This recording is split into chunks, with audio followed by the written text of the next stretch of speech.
All right, we are back with another custom Shirogorov from my friend John. And I cannot thank him enough for sending these all in. It's been a pleasure having them at the house, being able to handle them when I want. He sent in a great big box of amazing, amazing knives from Shirogorov and Todd Rexford and Black Snow Custom. So I'm getting to them, filming them as we go and mixing in some other stuff and trying to film a bunch this weekend. So this is the 111 Volcano with the customs. These are full customs. You get this sort of COA, titanium little coin thing. So here's some details about it, which we'll talk about. This was made back in 2019. Don't know how long John's had it or when he got it or anything, but hey, that's okay. Here we are, closed up. So let's just talk about some of the details. As I mentioned the last time, the pivots tool and the body screw tool is different. These are only on the full customs. From my understanding, I am not a Shirogorov expert by any means whatsoever. Normally, it's just a more symmetrical slot. It's not oblong at the end. So that's how you can tell that they are full customs, not just from the custom division. Yeah, carbo quartz. I love this material. I don't have any carbo quartz knives. I missed out on an opportunity to get one a while back, and I kind of missed that.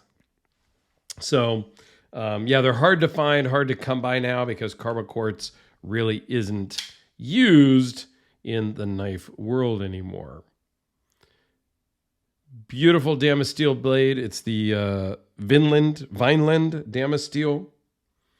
Carbo quartz. Titanium backspacer, titanium pocket clip. Beautifully done. Amazingly smooth action. And it's only going to get better. This has not been really used that much. Even though it's older, this is not something that's, carried and used all the time. So it should, from what I understand, break in even better. Over years, that's kind of odd, but okay, that's a story I've heard. This is on a bushing system. So I'm going to put up here in the screen Shirogorov's bushings. These are just some images from Instagram. These are not of this specific knife, okay? So it is washers, but it has a built-in bushing that goes through the blade. It's actually one piece. It's kind of like a T-shape. Here's your bushing. Here's your washer on one end. And then on the other side, you put a washer and then you put the pivot screw. What that does is it makes it so you cannot over tighten this. You crank it down as far as you want and it's just going to squeeze that bushing and it's still going to have amazing action. So yeah, this is on the bushing system. So it is different than the multi-row bearings that the custom division or the customs usually run on roller bearings or multi-row roller bearings, which we talked about in the other video. All right, so some specs on this. The name of this one is, if you didn't notice from the COA, the 111 Volcano. 111 is for the 111 millimeter blade, which equates to 4.365 inches. And that is what I get for the edge. I measure the blade from the tip of the scale to the tip of the blade, and I get 4.28. So in this particular instance, the edge length is slightly longer than the blade length, the way Dirk measures it. You can measure blades however you want on your channel. Okay? So overall, we have 9 and 13/16. Closed is 5 and 9/16. 0.010 behind the edge. Blade thickness is 0.150. We already talked about the actual steel. Weighs in at 5.3 ounces.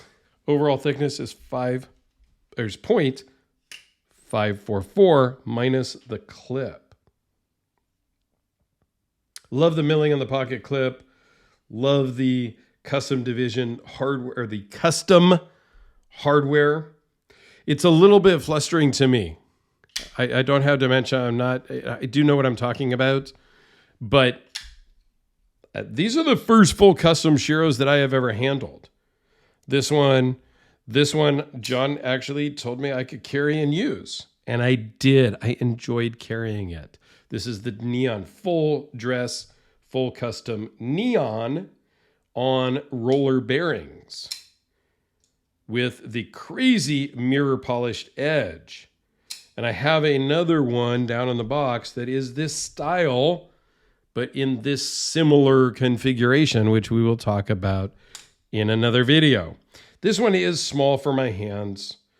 I did carry it one day, and it was fine. It's great in the pocket, but it is smaller for my hands for any sort of use. This guy, though, is right up my alley size-wise, and you just get a level of refinement as you go up in tiers from Shirogorov. They've got their production ones, couple $100, $400 or $500 for a production model knife. And they do have some 111s in their production line. Then you move up to, they have like 3 bears, which is a different level of tier of knives. And again, I'm not a Shirogorov expert, but just in general, you have your production models. You have some R models. If it has an R at the end, that means it's refined. It's the same model, but it's refined. So it has some more chamfering, maybe a little smoother action. It's just a little bit more refined. Then you go to custom division, where you get more exotic materials, you get more exotic steels, and again, a little more refinement. And then you get into the full customs that are just crazy. And yeah, your prices go from $500-$600 for a production to $10,000, $15,000 plus $20,000 plus for a full custom. What these cost, I don't know. I didn't ask. I don't think I want to know, because I have to box these up and ship them back to him. And I'm not sure my stomach and I have the mental fortitude to know what I am going to be shipping when it's time. Here it is with the Sharpie and the Spider Codelica to give you some perspective. To give you some other perspective, this is the Frank Fisher Battle. This was the first battle that I ever bought. This checkmarked the Grail knife for me. My Grail knife was a battle. I didn't expect it to be this exotic and fancy for my first one, but it was. I think the last one I bought, no, it was the second to last. The last one was the King Battle, which is slightly bigger. The second to last one was a plain carbon fiber mono steel blade. So again, just to give you size comparison, this is a 4-inch blade. So much thicker, but also in that 5-figure range. This is 5 figures also. So yeah, we play in a different world, and it's freaking crazy. This one, I'm not great at the reverse flick in general. This one is a flipper tab all the time for me. And it's a great knife. So I do have some more Shiros coming. Check out my playlist in the corner for Shirogorovs, because over time I've been able to handle a lot of different Shirogorovs, and it's super awesome and exciting for me to handle all the different knives. So thanks for watching. Check out my Shirogorov playlist. And John, one last time, thank you for sharing. I will put a link to John's Instagram down below, and go check him out. He's got an amazing, amazing collection.